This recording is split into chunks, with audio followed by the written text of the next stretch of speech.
Okay, record. Okay. Good morning, everyone. It is the sportsintel.com podcast. I am Jeff. We are joined, as always, by Eric and by Vic. There they are.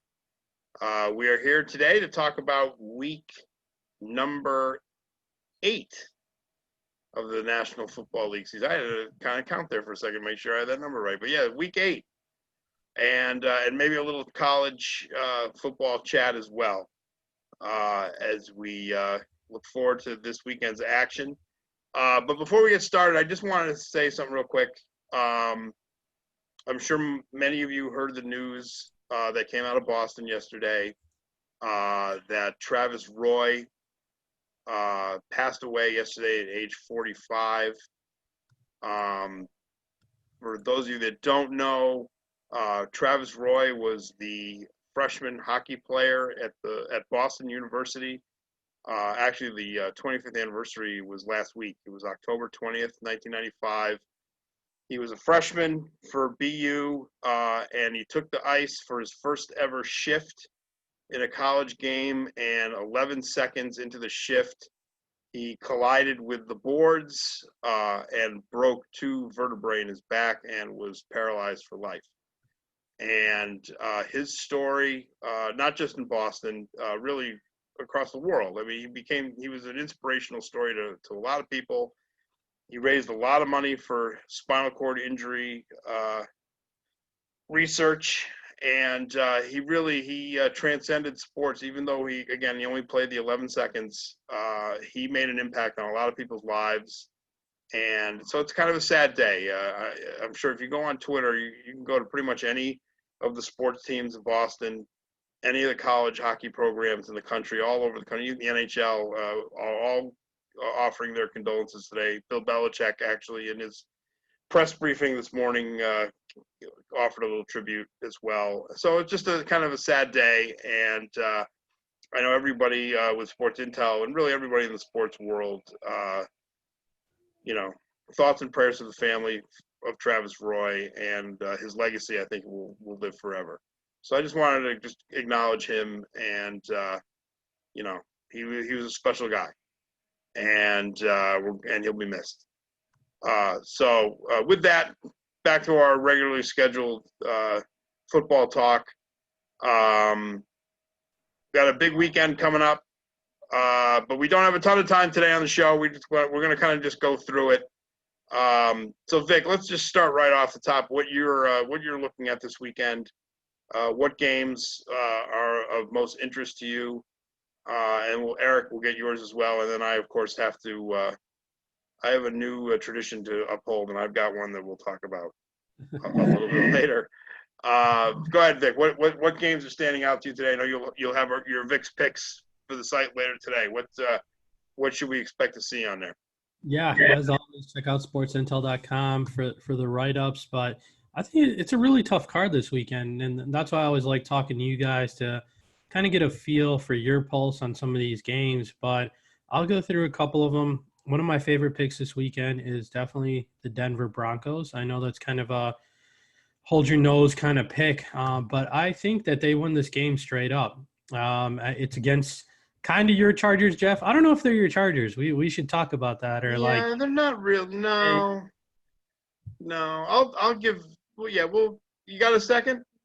Yeah. I just want to hear one. Do San Diego people like the Chargers still? Some do. There's a small percent. I would say it's a small percentage of people that are still decided to maintain their loyalty. Okay, no. I'll tell you why I like the Broncos, and then you can definitely, both of you guys can definitely let me know your thoughts. But to me, we get 3 points in value in this game. There's definitely overinflation because of recency bias. So like the look ahead line of this game was a pick 'em, and now you're getting Broncos +3, pretty much everywhere. The public's on the Chargers because of how good they looked last weekend against a really, really bad team. And Vic Fangio against a rookie quarterback, I like that. I like that they're at home. And their defense is pretty solid. If you look at DVOA and you look at some of the statistics, the Denver Broncos are up there in a lot of different categories. Overall, their team defense is 7th when you're looking at Football Outsiders. So just because you're getting some value, and I see them as a live dog where I think they have a chance to actually win this game. I like the Broncos +3. Yeah, I'll kick it back to you, Jeff. What do you think? Um, I'm kind of feeling like I'm at the point where I would just pretty much take anybody against the Chargers. Uh, they're like the Falcons. They're like the West Coast Falcons. Although, hey, I guess can't really knock on the Falcons right now. But I just feel like if you're in a close game with the Chargers, you're probably going to win it. They are. We always say out here, Chargers going to Charger. Because they always seem to find a way to screw it up in the end. Um, and Denver is looked better. I feel like since, compared to the beginning of the year. And so let's put it this way. What's the line? What is the line there? Now they're getting, pardon me, Denver's getting 3. Yeah, Denver's getting 3. Yeah, I would probably go with that because I think it's probably going to be like a one-score kind of game. The Chargers, that's like all they play. They only play one-score games and they lose them. Yeah, So yeah. I love the Chargers as dogs every week. When you're getting over a touchdown with Herbert and he's slinging it, there's always a chance for a backdoor. But it's one thing to be a favorite, and it's one thing to be a dog, and then one thing to be a favorite. And Anthony Lynn as a favorite, I'm taking the points usually in those situations. yeah, I would probably agree with that. Yeah, we're not really big Chargers fans out here, by the way. There's not. It's funny about there are Chargers. There were anyway. Like when we moved out here, the team was still here. Yeah. But one thing, like you'll like this, Vic. We went to a Monday night game. I guess it was probably 2016, maybe, and it was against the Bears. And you would have thought we were in Soldier Field, And this is in San Diego. This wasn't like up in Carson, like how it is now. Even down in San Diego, like I spent like when the Raiders would come to play in San Diego, forget it. You might as well have been in the black hole. And so I think because that's how San Diego is. San Diego's like Tampa in that way, like all these Florida cities where it's really a bunch of transplants from East Coast, Midwest people that come live like us. We got tired of the weather. We moved to San Diego. We're big Padres fans now. If the Chargers are still here, I'm sure we would be. I don't know if we'd be season ticket holders, but we'd be going. We lived literally like a block from SDCCU, Jack Murphy, whatever you want to call it, which of course now is being torn down and will be rebuilt because San Diego State's going to now have a stadium there. So we used to see the fans like walking down the street, like going to the game, and it was always the other teams. You're right. I went to the game there a long time ago. This is when they had LT. And the Bears were in town, and literally 80% of the stadium were Bear fans. Yeah. So it's always been a weird. But I'll tell you, when they left, the anger was palpable. And of course, it's funny. I'm wearing my San Diego Fleet shirt today. Before I came to be part of Sports Intel, I was the team writer for that San Diego Fleet in the Alliance of American Football. And people were loving it. Like our attendance was great, and our merchandise was like the league. Like we were right at I don't know if we led the league, but we were right at the top of the league in merchandise sales. People in San Diego really took to us because we were like going to be the new pro football team in town. Local team, yeah. And if the XFL, and now the XFL with The Rock running it, they're talking about coming back now in 2022. And the stadium will be operational here for San Diego State in the fall of 2022. I would not be surprised if the XFL is able to get through that season in 2022, that they would put a team back in San With 2023. That wouldn't surprise me at all. Because people do love their football here. Yeah. I could go all day with with Spanos and all that. But yeah, that's a lot of my friends just hate that family and like everything about them. And it is awful. Yeah, it was just bad. But as a whole, I feel like, man, again, this goes back to my life theory, and I know we're going a little off tangent, but when it's 78 degrees every single day, it's so different than the Midwest when you're in your house locked in for 4 months. That's why we're like sports fanatics, because we got nothing else. When you're in San Diego, you have the whole world, man. Like, you don't have to like sports. You can go to the beach. You can go hike. You can do whatever you want. You can like sports. You can do whatever you want, though. It's like you're not like that hardcore fandom. I really feel like is just different in these colder states because of that. That's just my theory. Let me just tell you quick. So I grew up in Connecticut. and then lived in Boston. So my first 45 years of my life, all in that I-84 Yep. corridor, the whole bit, You know right? how So it you can is. imagine, Yeah. right. So we moved to San Diego, right? Okay. So the first weekend we're in San Diego, we're in our apartment, and it's like Saturday night. We're exhausted. We've been moving in and unpacking, and we're dead. And so it's movie night at the place that we're living in. And so I'm like, you know what? I'm gonna go down. It's like by the pool. I'm gonna go down. I'll grab some like popcorn, some sodas, whatever. Come back up, and we're just gonna stay in. We're not. So I go down to the pool area where they're gonna have the movie screen set up, and people are gathering. And I'm getting my popcorn, and I just want to get stuff and get out. And people start coming up to me, and they're like, "Oh, are you new here? Oh, where are you from? How long you been into?" And I am like, it's like Night of the Living Dead. I'm like, get away, stop talking. I don't know you. Don't talk to me. Like, and I'm like, what is wrong with these people? They're like being nice to me because where I'm, forget it. Yeah. In New England, That and watching a movie by the pool. Those two watch things a are movie not by the pool happening. on a Saturday night, right? That's And not then happening in and Chicago or people New England. being nice and just talking to you, they're like you're a total stranger, and to say, hey, how's I'm like I thought I was gonna have to it was like Walking Dead. I'm like Fear the Walking Dead, but that's how. And now I'm like that. I went back to Connecticut a couple of years ago after being here for a few years. I went to Dunkin' Donuts. And I just started talking to the woman behind the counter, I thought she was going to call the cops. Yeah. I know what you mean. Why is this crazy person talking to me? Yeah. So that's how it is out here. But it is great. It's a beautiful day today. I know it's snowing in Connecticut today. So, I know. I'll move out there one day, and then I'll be your neighbor. But yeah. until then, I mean, people said to me, you'll want to come back like in a day. You're going to move out there. You're going to be so homesick. And I'm like, I no, I'm never going back. Kidding me? This is it. This is the finest city. This is America's finest city. it They're is. not kidding about that. I got to make some money, so let's talk football. So All right, let's go back. We're going back I to can move. football. So I we're can all right. Chargers, fine. move there What in else? five What else you years. got, Vic? I got two more. I got two more games I like. I mean, Okay. I really like the Colts. In my opinion, this is a really good spot for them. They had the bye at the perfect time. Yeah, I feel like they go as their linebacker Darius Leonard goes. He's back. He's healthy because of the bye. They're ranked top 5 in every defensive statistical category when he's out on the field with them. And I think they're the better team. They're going to dominate both lines of scrimmage in this game. As long as Phillip Rivers doesn't turn over the rock, to me, they're the better team. So you can get Colts -2.5 right now.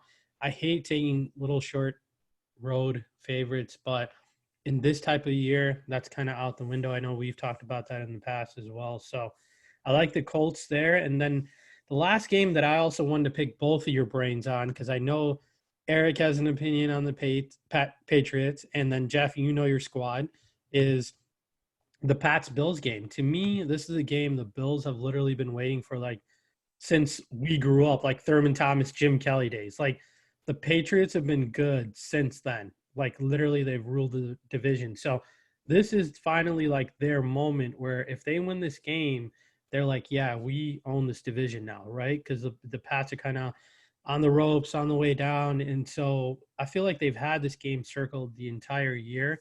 So I like the Bills. The line, you can shop around a little bit. It's at like 3.5. Some places it's up to 4. I got a 3 look ahead line Sunday night a little bit, but I really think they take care of business. They have not looked great the last 3 weeks. I know we've all talked about that, but Julian Edelman's hurt. Gilmore might miss the game.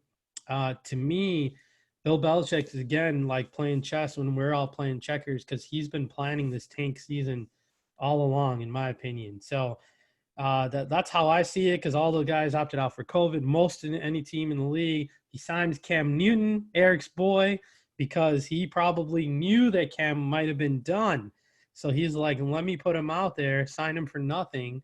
And now, if they lose this game, like I think it's on, like, full out tank. So Buffalo always plays them well the last 2 years, ever since they got their new coach. And this is their like perfect opportunity to jump on. Bill Belichick's going to obviously run the football 40, 50 times maybe this game, but I just think the Bills have too much talent this time around, and they're going to take this game. So I'll open it up to both of you guys. Those are my 3 good picks that I like. I'm probably going to add one more, and I'll post it today on sportsintel.com, so look for it. The Patriots, I think they're already like, we screwed it up. Like, they've already won 2 games. Like, what's wrong with them? They're too many wins. They have way too many wins. But yeah, Eric, go. I don't know if you have any thoughts on this. I'll say this. It's not about the Bills this weekend. I think this is just about. I don't know how the Patriots are going to score any points, and I don't know how they're going to stop any points from getting scored. I love Buffalo for all the reasons, but I think the Patriots. This is. I know they're the Patriots, and I know that it's Belichick and all that. I just don't know how they're going to be. You still got to do it on the field, and they've got nothing.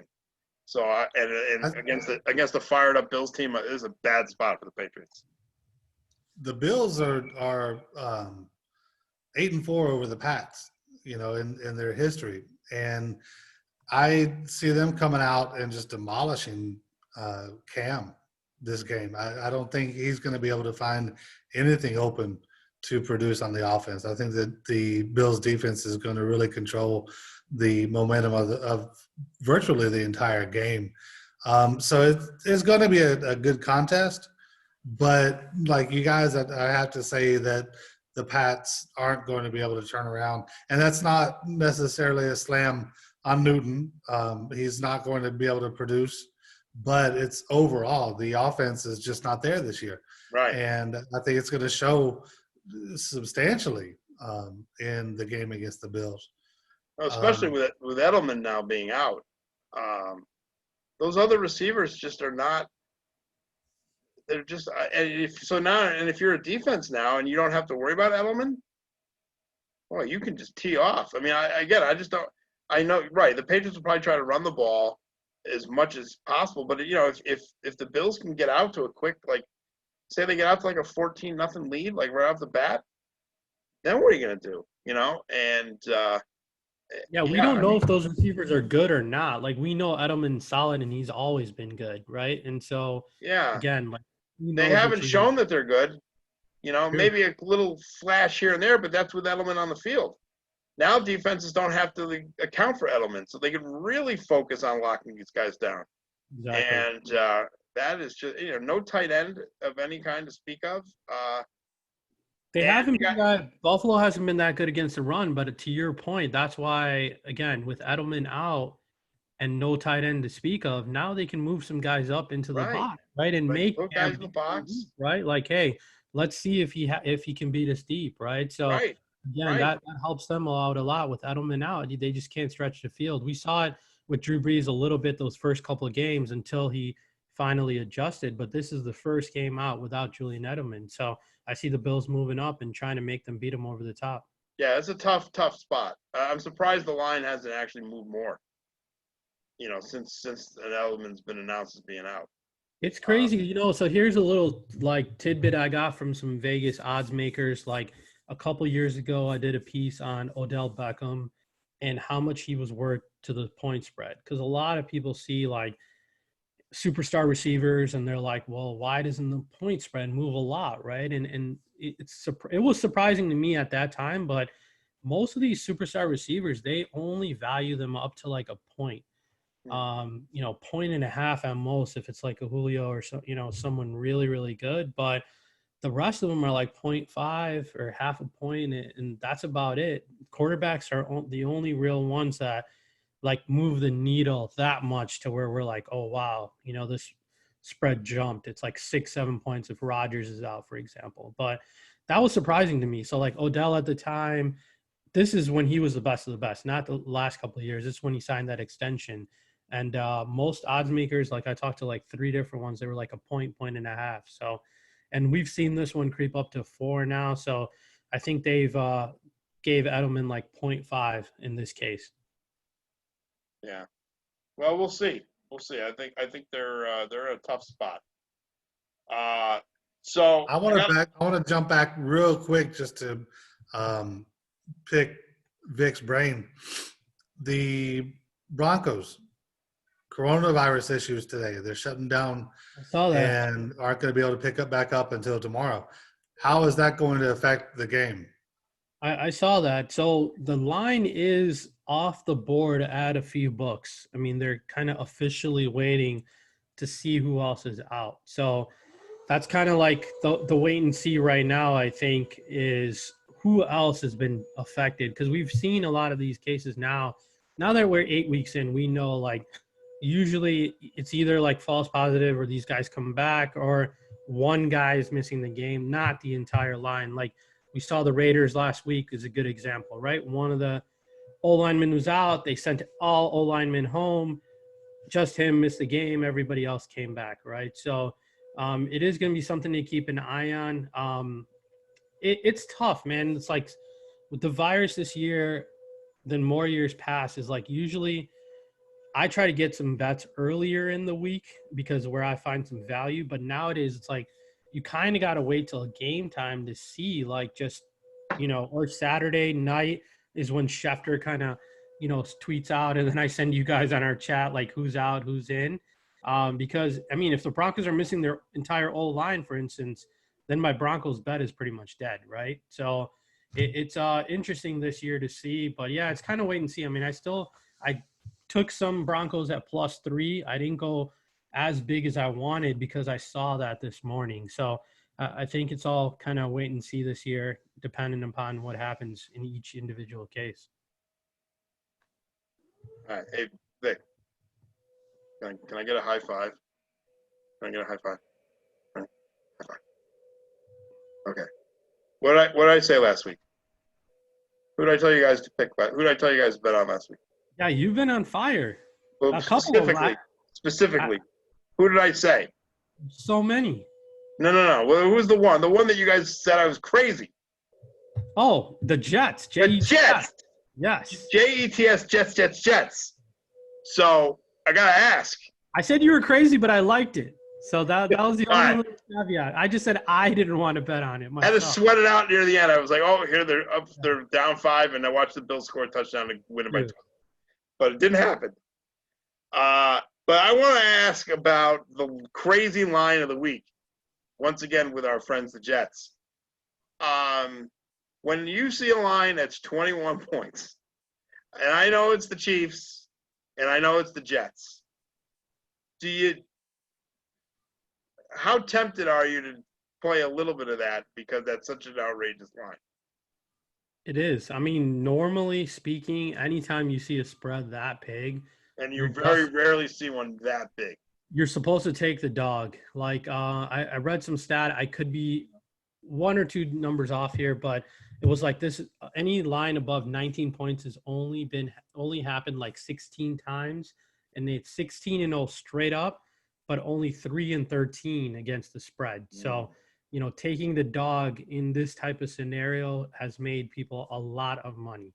And it's one of those things where you got to have like a betting philosophy, right? Like it's just like automatically over 19, I'm always going to take the dog. It's like blackjack, right? Like you hit on a certain number, you either don't. You can't like pick and choose. So to your point, like you're supposed to take the Jets this weekend. And I think a lot of sharp money did come in on the Jets because the line is actually moving down. I don't know if you guys noticed. Yeah, it is coming down a little bit. Yeah, it's come down a lot from what it opened at. So I see some 19 and a half. There's some 20, exactly. some 19 and a half. Yeah, from 21. 21 was the opening line. So you're getting that, right? You got immediate like sharp action on the Jets, and the public is of course on the Chiefs because they're like, there is no way in hell that the Chiefs are not going to roll the Jets. But again, sharp people see the value. They understand historically, like this line is just way too hard. It's the NFL. Like I know the Jets are not going to beat them, but it's still hard to beat somebody by 3 touchdowns,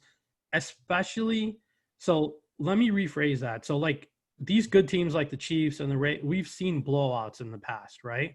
Yeah. But those are the games that are like fully 100% in and prepared for these kind of games. When you're 20.1 point favorite, their mind is not in this game. They know that they can wax these guys. So once they get up like 14 points, 17 points, they're just going to put it into cruise control. They might even throw some backups in there. They're looking ahead because they got a big game next week. They're human. All these things kind of pop into their mind. So that's why a lot of times you're supposed to take the big dog. So my question to you is, are you going to take the big dog? Yes. All right. I mean, I got it last week. I might as well keep rolling with it. But I have some littler dogs that I want to quickly do. And Eric, I'm going to guess that I'm going to guess. I have not talked to you about this, but I'm going to guess that Eric and I are on the same page about one game in particular. And I love the Steelers. We've loved the Steelers all year. Yep. They're getting 4 points against the Ravens. Eric, are you with me on that? Without a doubt. Yeah, I thought so. Right. We're the Steeler whisperers this year, and I would, and this will test my Baltimore theory, which is I just feel like Baltimore is great when they're playing like the Jets, but when they have to play a team that's rolling, and the Steelers they're the undefeated team in the league. They are. And you're going to give the Steelers 4 points. I know they're on the road, but again, on the road, what does that really mean anymore this year? So, yeah.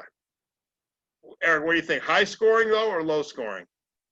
I definitely see this one going up there without a doubt. I mean, the Ravens can't be denied their talents this year, but they're going to turn it into a real game. The Steelers are going to force them to play some really tight ball. And in the end, though, the Steelers take it without a doubt. Yeah. All right. I'll throw you guys 2 things on the other side of that. Okay. The look-ahead line to this game before the Steelers started out like gangbusters is Ravens -6. So that's one thing. John Harbaugh off of a bye has been lights out. Like his squads have been lights out. Like ATS, straight up. The last 4 times they've played the Steelers, they've kind of given it to the Steelers the last 4 times. So just a few things to keep in mind. Like, you've lost some of that value. Like, +6 is great, but +3, +4, it's a little dangerous to me. Vic, you got to throw out that last 4 times they played stat. Who was quarterbacking for the Steelers the last 2 times? True. Duck Goose, Duck Hodges and the other Ben who got rocked by the helmet. Right. Big Ben is healthy. He is. His receivers are healthy. His running back is healthy. That offense is, and they are playing at a high level. And you know how I love my guy Claypool. Yeah. Now added into the mix. They look like the class of the NFL right now. They look like the Steelers when they had AB and they had Lev Bell. I mean, that's how they look right now. A lot of teams have flaws, and they look like a complete team. That's kind of the big thing. Yeah, they're firing on also. So I just feel like this is where the Ravens actually struggle, is when they actually are playing a really good team. I want to see. They need to prove to me. Even when they beat the Patriots last year, remember when it was like, oh, they beat the Patriots. Even that Patriots team was kind of they were a little bit of a fraud, a little bit. A great defense, but obviously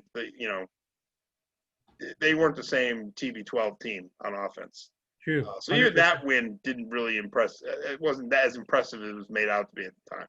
So if Baltimore wins, all right, all respect to the Ravens, but they need to win a game like this, and they just haven't shown me that they're up to the challenge. That's fair. All right, one other one, since we're talking about New York teams getting 10 at home. I don't know. No Godwin for the Buccaneers this week. I feel like that does make a difference in how Tampa Bay's offense performs, as well as they're playing right now. So the Giants are getting between 10.5 to 12 points. I know that's the Giants. And in some ways, I kind of feel like maybe the Jets are maybe even a little bit better than the Giants. But is that it? Can I go back to that well again? The New York team at home getting double digits? Or should I cut my losses and stick with the Jets?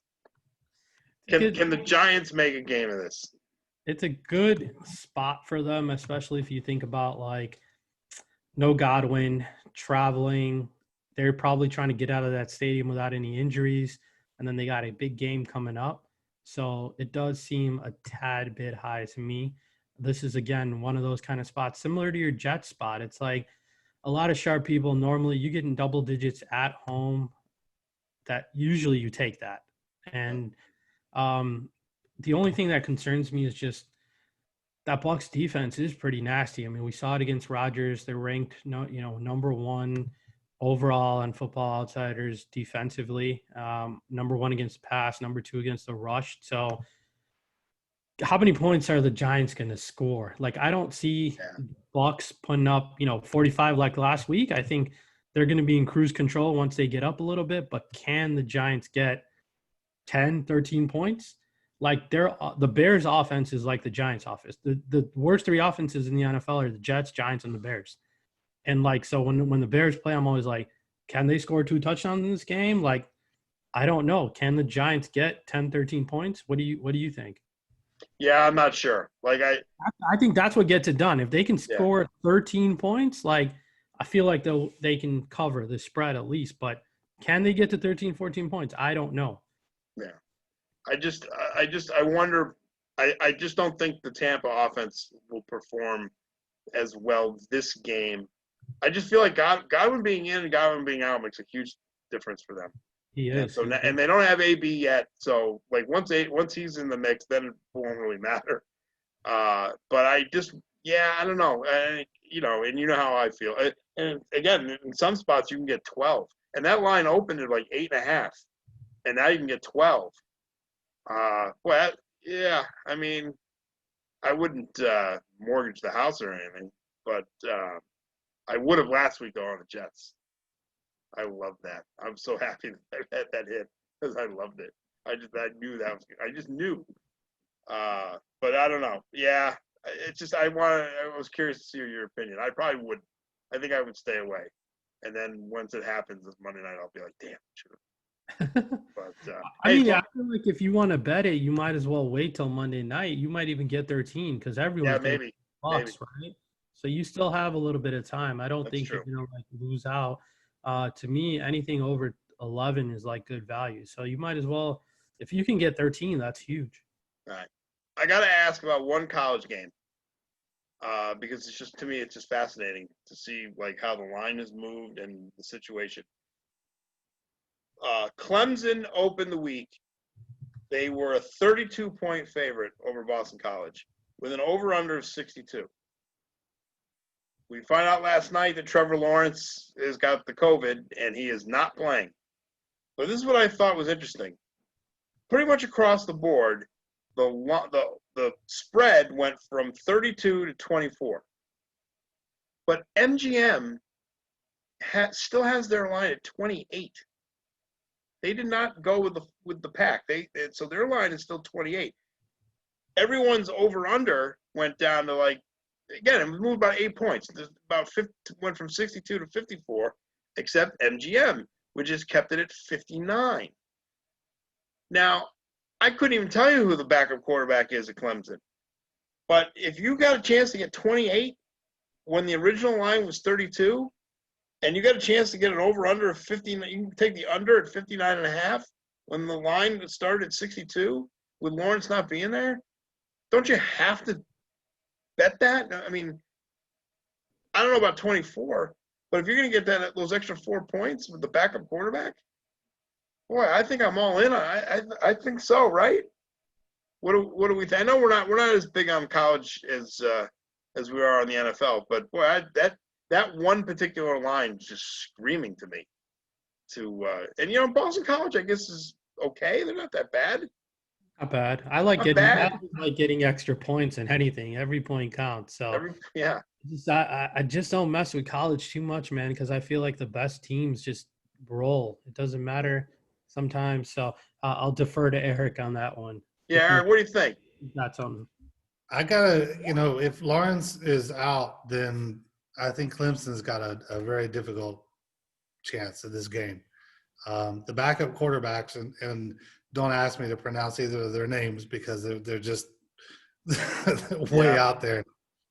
They're no good. I mean, you've got one who's gone 12 for 19 and only 102 yards. The other one is 5 for 17 with just 17 yards. And probably against scrubs too, right? I mean, you know, like. So, yeah, I mean, this one definitely deserves a little bit attention, but only if you're willing to go for Boston College. Well, again, it's not. Is it so much? I don't. I mean, I would fully expect Clemson will win, but I just feel like will Clemson be able to put up the kind of points that will be necessary to cover that spread? And I'm not even convinced that Clemson is going to be able to pull it off if Lawrence isn't in the game. It's going to be a tighter contest than many people think. I think this would be a bet that I would have to wait almost until just before the start of the game before I make to see how things are developing. Mm-hmm. But I'm not 100% behind Clemson actually being able to pull it off. Wow, well that's something. I mean, I just feel like they'll probably win, but maybe only win by like 10 or 17. But you're saying.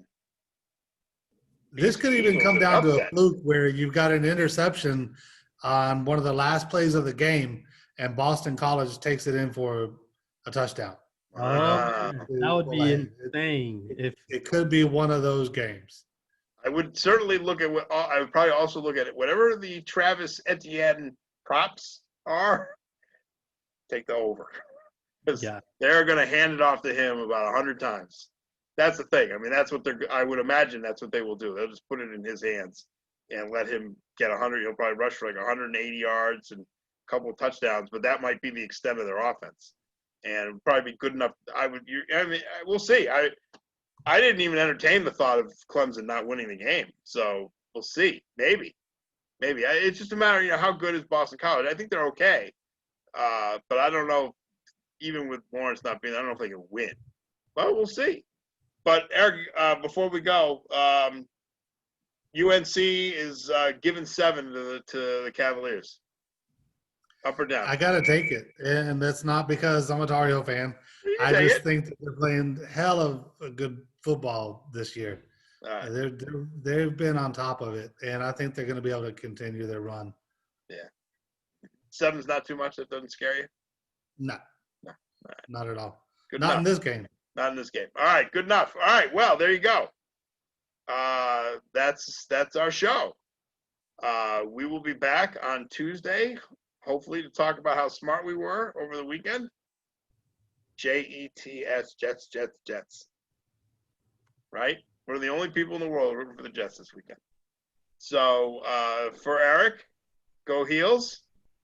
Go Heels. Nick, go Bears. And for me, whatever. We'll see you next time. Thanks for stopping by. You guys. Take care.